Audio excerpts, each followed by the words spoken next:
ተንንመለስ ጳጳስ አለ የለም ኢየሱስ እግዚአብሔር ወልድ ነው ብሎ የሚያሳያል። እንግዲህ ኢየሱስ እግዚአብሔር ወልድ ነው የሚል ዶግማ አለ። እንግዲህ የለም እንደዛ የሚል የፕሮቴስታንቱ ዓለም ኢየሱስ በጊታር በማይክ በጩኸት የገነነ ነው። መጽሐፍ ቅዱስ ላይ እሺ መሲ እግዚአብሔር ወልድ ነው ኢየሱስ ከእግዚአብሔር የተወለደ ማለት ነው። መጽሐፍ ቅዱስም ቁርአንም ገለጸው። ቅዱስ የእግዚአብሔር ልጅ አለው ገብርኤል ጅብሪል ለመርየም የፈጣሪ ቃል ነው። ከላማት አላህ መሲ ወደ መርየም ያወረደው ቃል ነው። ሱራ 4 169-171 ድረስ ቃሉ ወርዶ በማርያም ማፀን ጸለለ ነው። በድንግል ማፀን ስጋ ለበሰ ሰው ሆኖ ተወለደ ነው። ትንቢቱ ተፈጸመ ነው። ድንግል ትጸንሳለች፣ ወንድ ልጅ ትወልዳለች፣ ስሙን አማኑኤል ትለዋለች። ትርጉሙ እግዚአብሔር ከኛ ጋር ነው ማለት ነው የሚለው ትንቢት ተፈጸመ ነው። የፈጣሪ ቃል ነው ኢየሱስ ከላማት አላህ ነው። በመጀመሪያ ቃል ነበረ፣ ቃልም በእግዚአብሔር ዘንድ ነበረ፣ ቃልም እግዚአብሔር ነበረ እንደሚለው ነው። ወልድ ነው፣ የእግዚአብሔር ልጅ ነው። የእግዚአብሔር ልጅ አይደለም ያለው አሪዮስ ነው። ከእስልምና 300 ዓመት በፊት የተነሳ አሪዮስ ግብፅን አመሳት የተባለው 300 ጳጳሳት 3 ወር ተሰብስበው ጸልያው ነው ኢየሱስ ከአብ አንድ የሆነ እውነተኛ አምላክ ብለው ያወጁት። አምላክነቱን አወጁ። የቁርአን ተርጓሚ ፒክተል ማመር ሙደክ ፒክተል እንከን የለሽ አለው። ክቡር ገናና አለው። ሴልና ኡልማን ቅዱስ አሉት። አርቤሪ እጅግ ንጹህ አለው።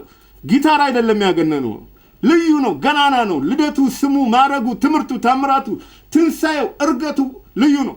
የሚከተለኝ የህይወት ብርሃን ይሆንለታል አለ። በቁርአንስ ተከተሉኝ በላቸው አለ። ቀጥተኛ መንገድና ብርሃን ያለባት ተባለ። ወንጌል ኢንጂል ሱራ 43-63 ላይ አንቺ እንዳልሽ ወንጌል ሀቅ ነው፣ አይሸነፍም፣ አይለወጥም ነው። ኢየሱስን ተከተሉ አሉ የኢራን መንፈሳዊ መሪ አያቶላ ካሜኒ ከዛሬ 50 ዓመት በፊት ለአሜሪካ ልኡካን ቡድን የሚያውቁት ነገር አለ ማለት ነው። እርሱን ከተከተላችሁ ኢየሱስን ከተከተላችሁ ችግሮቻችን በሰላም ይፈታሉ አሉ። ስርየት፣ ጽድቅ፣ እርቅ፣ ጸጋ በሕይወት አስገኘ ኢየሱስ ሊፈርድ ይመለሳል ነው። አዳም በገነት እየበላና እየጠጣ ተፈትኖ ወደቀ ነው። ኢየሱስ በምድረ በዳ ተርቦና ተጠምቶ ሲፈተን አለፈ ነው፣ አሸነፈ ነው።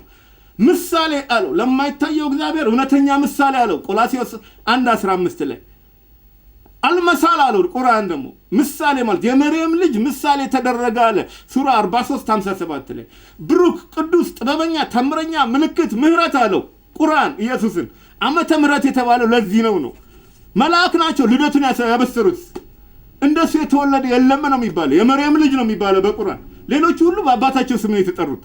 እስማኤል የአብርሃም ልጅ፣ ዮሐንስ የዘከርያ፣ መሐመድ የአብደላ ልጅ፣ ኢየሱስ ግን የመርየም ልጅ። ለምን? ምድራዊ አባት አልነበረውም ነው። በእግዚአብሔር ኃይል ቀድር አላህ ተጸነሰ ነው። ልዩ ነው። እስልምናም ክርስትናም የመጡት ከመካከለኛው ምስራቅ ነው።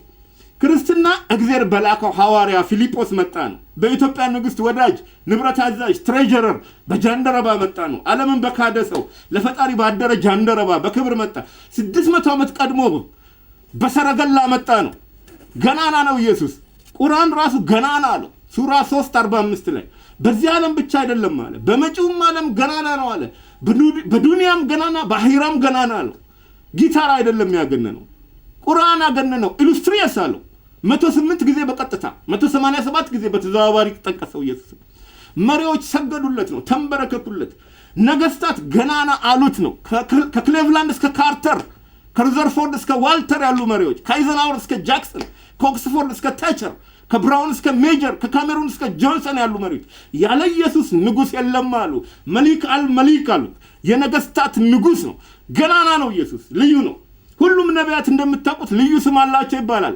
አብርሃም ከሊማ አላህ ነው፣ ከፈጣሪ ተነጋገረ፣ የፈጣሪ ወዳጅ ነው። ሙሴ ከሊላ አላህ ነው፣ ከፈጣሪ ተነጋገረ ነው። መሐመድ ሀቢብ አላህ። ኢየሱስ ግን ሩህ አላህ ተባለ። መንፈስ የአላህ መንፈስ ሆነ። ከሁሉ በላጭ ገናና ሆነ፣ ልዩ ሆነ ነው። ሲናገር ሙታን ተነሱ፣ ሽቦች ተራመዱ፣ ማየት ሳናቸው አዩ፣ የተራቡ ጠገቡ፣ ማዕበል ጸጥ አለ፣ ዲያብሎስ ሸሸ ነው። ገናና ነው። አገልግሎቱን ሲጀምር ውሃውን ወይን ጠጅ አድርጎ ጀመረ። ድግስ ደግሶ ጀመረ። ሙሽራ ድሮ ጀመረ። ውሃ የሚል ህይወታችን በኢየሱስ ጣፈጠ ነው። ገናና ነው አለው። ኢሉስትሪየስ፣ አውትስታንዲንግ፣ ግሎሪየስ አለው። ኤሚነንት ኤንድ ፕሮሚነንት፣ ኤክሰፕሽናሊ ኤክሰፕሽናል። ህዝቦችና ግለሰቦች መሰከሩለት ስለ ኢየሱስ ነው። ዛምቤዚ ወንዝ ማዶ ለማዶ የሚኖሩ ጎሳዎች በዓመት አንዴ ለጸብ ይገናኙ ነበር። ክርስቶስን ተቀበሉ ነው። ዛሬ እዛው ቦታ ላይ የሚገናኙት ለጸሎት ሆነ ነው። ግለሰቦች መሰከሩለት። ጎረምሳው ተናገረ። መንገድ ላይ ቆንጆ ሴት አንገቴን እስኪያማኝ ድረስ እየዞርኩ አይ ነበር ነው። ዞሬ ስመለስ ከሰዎች ይጋጭ ነበር። የቆመ ፖል ገጭቶኝ ያውቃል ነው። ኢየሱስን ተቀበልኩ። ቆንጆ እየዞሩ ማየት ቀረ ነው። መልከስከስ ቀረ ነው። ህይወቴ ሰላም ሆነ፣ መንገዴ ሰላም ሆነ ነው። ገናና ነው ኢየሱስ። የፕሮቴስታንቱ ኢየሱስ መሲህ ገናና ነው። በረካ ሁኚ።